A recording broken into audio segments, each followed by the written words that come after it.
राष्ट्रपति जी ने आपातकाल की घोषणा की है। 25 जून की वो रात देश की आत्मा को कुचल दिया गया था।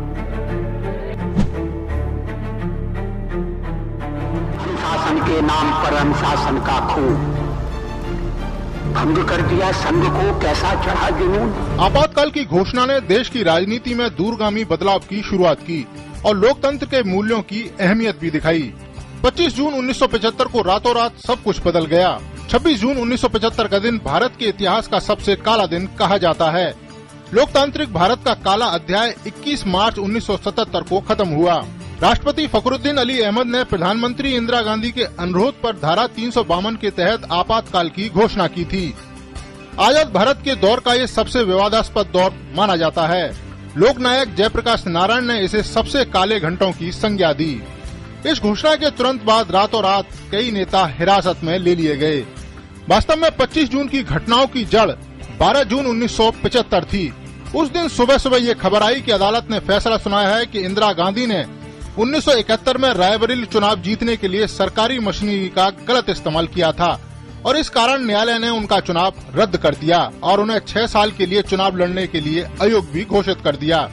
अदालत का यही फैसला आपातकाल लागू करने का मुख्य कारण बना, लेकिन सरकार ने सुरक्षा, पाकिस्तान के साथ युद्ध, सूखा, 1973 के तेल संकट का हवाला देते हुए इन्हें राष्ट्रीय सुरक्षा के लिए खतरा बताया। सरकार ने दावा किया कि हड़तालों और विरोध प्रदर्शनों के कारण देश की गति रुक रही है। सरकार ने आंतरिक अस्थिरता का हवाला देते हुए कहा कि इससे देश की सुरक्षा को खतरा है। वहीं आज भी लोगों को याद है कि इस दौरान जबरन नसबंदी की गई, राजनीतिक गिरफ्तारियां हुई और बड़े पैमाने पर झुग्गी झोंपड़ियों का सफाया किया गया। जयप्रकाश नारायण, चंद्रशेखर, मोरारजी देसाई, अटल बिहारी वाजपेयी, लाल कृष्ण आडवाणी जैसे धुरंधर नेताओं को बिना किसी कारण जेल में डाल दिया गया।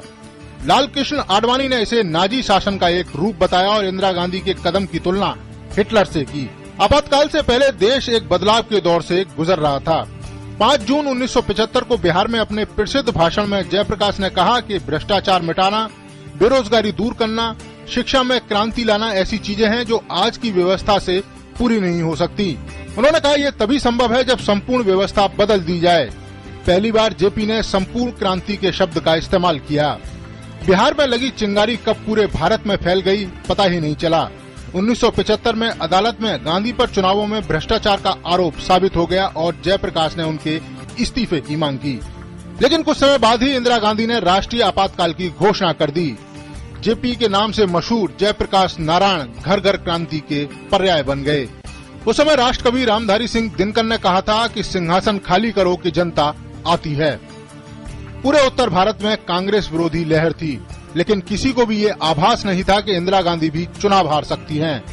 लेकिन जब नतीजे आए तो आधी रात को आकाशवाणी से घोषणा हुई कि रायबरेली लोकसभा सीट पर प्रधानमंत्री इंदिरा गांधी अपने प्रतिद्वंदी जनता पार्टी के राज नारायण से करीब 55,000 मतों से चुनाव हार गयी, तो पूरा देश स्तब्ध रह गया। आपातकाल का दंश झेल रही देश की जनता के लिए ये व्यक्ति से ऊपर लोकतंत्र की जीत थी। इसके बाद 1977 में चुनावों की घोषणा की गई। इस आपातकाल ने कांग्रेस को बुरी तरह से हार दिलाई और आजाद भारत में पहली बार मोरारजी देसाई के नेतृत्व में गैर कांग्रेसी सरकार बनी। Neeraj Singh, DD news,